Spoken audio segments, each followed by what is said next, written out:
Good morning students. ये video मैं सीतापुर उत्तर प्रदेश के स्टूडेंट्स के लिए बना रहा हूँ। जिस कोर्स में आप स्पेशलाइजेशन करना चाहते हैं उस कोर्स के बारे में हम लोग डिटेल डिस्कशन करने वाले हैं। अबाउट द टॉप कंपनीज कौन सी हो सकती है, टॉप सैलरीज क्या क्या हो सकती है, उसके बारे में डिस्कस करेंगे। हम डिस्कस करेंगे अबाउट दी मोर एजुकेशन। हमारी क्लासेस चलती है मोर एजुकेशन के नाम से, उसके बारे में हम लोग डिस्कस करने वाले हैं। हम डिस्कस करने वाले हैं टॉप बेस्ट कॉलेजेस जो आपके लिए हो सकती है। तो चैनल को सब्सक्राइब कीजिए, वीडियो को लाइक कीजिए, बेल आइकन को हिट कर दीजिए तो never miss any update from us. बाकी की इन्फॉर्मेशन हमारे सर आपको देंगे। Thank you.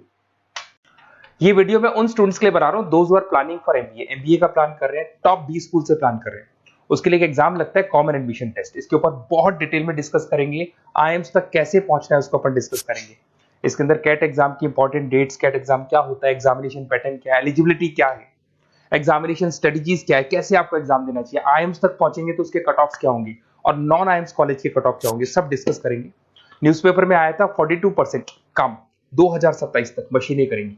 तो आर्टिफिशियल इंटेलिजेंस और मशीन लर्निंग की बहुत जबरदस्त डिमांड आने वाली है। तो आप लोग एमबीए में जो स्पेशलाइजेशन चूज करेंगे, वर्ल्ड इकोनॉमिक फोरम भी ये बात बोल रहा है कि इसमें फास्टेस्ट ग्रोइंग जॉब जिसमें आपको big data specialist, fintech engineer, AIML software developer 2025 से लेकर 30 के बीच में इनकी डिमांड आएगी।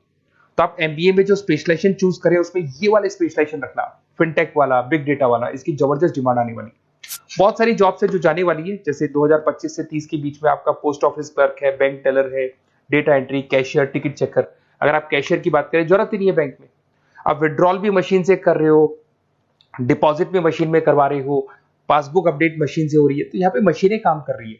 तो बहुत सारी जॉब्स आने वाली और जाने वाली है। तो आप स्पेशलाइजेशन वो चूज करना जिसकी मार्केट में जबरदस्त डिमांड है। बेसिकली मेरा क्लासेस चलता है, मैं एमबीए को पढ़ा रहा हूँ 2006 से। 17-18 साल का एक्सपीरियंस है, बहुत सारे बच्चे निकाल चुका हूँ मेरे पास। अब देखो आपको क्लासेस दिखाई दे रही होंगी। उसके अलावा सबसे इंपॉर्टेंट चीज IIM अहमदाबाद। मैं हर साल बच्चों को IIM अहमदाबाद लेके जाता हूँ। 50-60 स्टूडेंट्स जाते हैं, साथ में मेरे लेक्चर्स भी होते हैं वहाँ पे। तो आप लोग IIM Ahmedabad is a dream college of MBA. अगर मैं एमबीए की बात करूँ तो एमबीए का जो ड्रीम कॉलेज है वो IIM अहमदाबाद है। तो आप ये मान के चलो, इस कॉलेज के लिए बच्चा पढ़ता है और कैट का एग्जाम देता है। अगर यहाँ से बच्चा निकलता है तो बहुत बड़ा पैकेज लेके निकलेगा। देखो हर साल मैं बच्चों को लेके जाता हूँ, दिख रहा होगा आपको। उसके अलावा मैं मुंबई में पढ़ा रहा हूँ, जयपुर में मैं पढ़ा रहा हूँ। अच्छा, अलग अलग कॉलेजेस में एज अ गेस्ट में वर्क कर रहा हूँ। अच्छा, 2008 से मैं बुक्स भी लिख रहा हूँ। तो 2006 में पढ़ाना शुरू किया था, 18 साल हो गए, और 16 साल से मैं बुक लिख रहा हूँ। 2008-10 में बहुत सारी बुक्स लिखी, मेरे वीडियोस भी हैं, आपको यूट्यूब पे वीडियोस मिल जाएंगे। मैं सैंपल्स आपको शेयर करूंगा जो जिसका रिक्वायरमेंट होगा।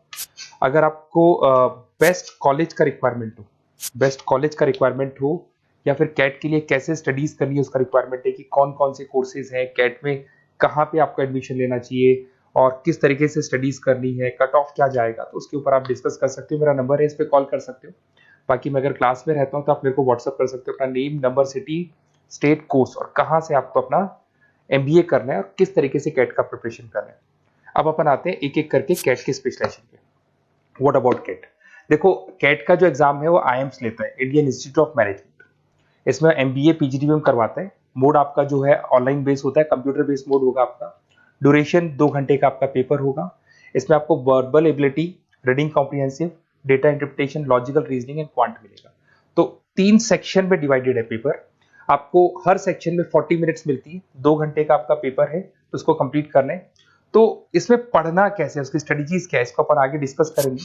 देखो आपको इंपॉर्टेंट डेट्स दिखाई देंगी। नोटिफिकेशन इसका जुलाई 25 तक आ जाता है। उसका रजिस्ट्रेशन अगस्त में स्टार्ट होते हैं, सितंबर में आपका लास्ट डेट है, एडमिट कार्ड अक्टूबर में आता है, नवंबर में लास्ट संडे, जो लास्ट संडे होता है नवंबर का, उस दिन एग्जाम लगता है इसका, और जनवरी तक रिजल्ट आ जाता है। अब देखो इसमें बहुत सारी चीजें जो अपन डिस्कस करेंगे। टोटल इसमें 66 मार्क्स का पेपर होता है, वेरी भी करता है थोड़ा बहुत। 40 मिनट्स पर सेक्शन को मिलता है। इसके अंदर आपका इंग्लिश है, रीजनिंग है, क्वांट है, इनके लिए अलग अलग टाइम मिलता है। 1/3 इसमें नेगेटिव मार्किंग रहती है, मतलब अगर आपने कोई किसी ऑप्शन बेस्ड क्वेश्चन को तुक्का मारने की कोशिश की तो 1/3 कट जाएगा। एमसीक्यूज में नेगेटिव होता है, और बाकी जो सेक्शनल कट ऑफ जरूरी है इसके अंदर। मतलब ऐसा नहीं है कि आपका इंग्लिश में स्कोर आ गया, मैथ्स में नहीं आया, डीआई में नहीं आया तो सिलेक्शन नहीं होगा। इंडिविजुअल आपका इंग्लिश में भी आना चाहिए, मैथ्स में भी आना चाहिए, डेटा इंटरप्रिटेशन में, तीनों में आना चाहिए आपका। और एमसीक्यूज में जो नेगेटिव मार्किंग है एमसीक्यूज के लिए होगा, नॉन एमसीक्यूज के लिए नेगेटिव मार्किंग नहीं होता है। उसके अलावा अगर मैं एलिजिबिलिटी की बात करूं तो जनरल का अगर स्टूडेंट है तो 50% मार्क्स चाहिए। अगर आपका 50% से कम है, you are not eligible to give the CAT examination. अगर एससी, ओबीसी, रिजर्व कैटेगरी से है तो 45% आपको चाहिए।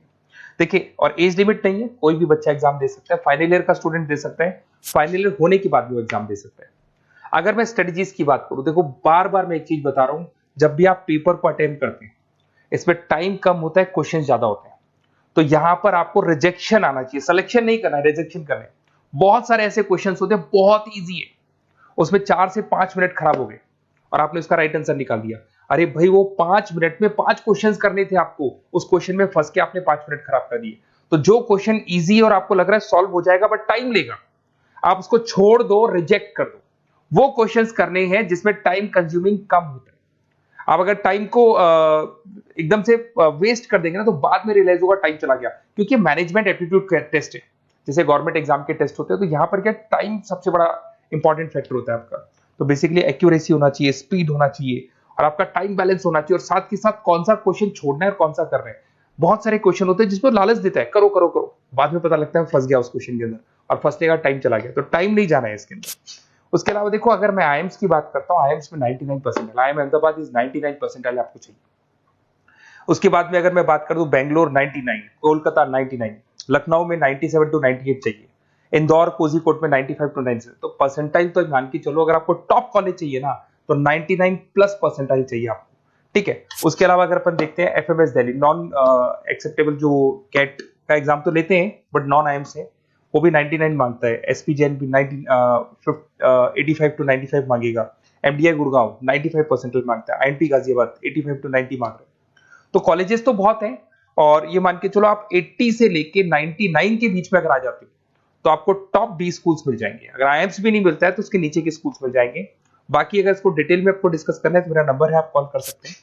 अच्छा, उसके अलावा मेरा नंबर आपको दे दिया मैंने, अगर मैं कल क्लास में हूं या कॉलेज में हूं फोन नहीं उठाता तो व्हाट्सएप कर देना, अपन डिटेल में डिस्कस करेंगे सारी चीजें, और कहां से आपको कैट करना चाहिए, कौन सा इंस्टीट्यूट बेस्ट रहेगा वो भी मैं आपसे डिस्कस करूंगा, कौन से कॉलेज में आपका एडमिशन लेना चाहिए वो भी डिस्कस करेंगे, किस तरीके से आपको पढ़ाई करनी है, नोट्स कैसे मिलेंगे, वीडियोस कैसे मिलेंगे, सब डिस्कस करेंगे। Okay, best of luck for your CAT examinations, और कोई कॉलेज से रिलेटेड क्वेरी है तो वही आप मेरे को कॉल कर सकते हैं। Okay, best of luck.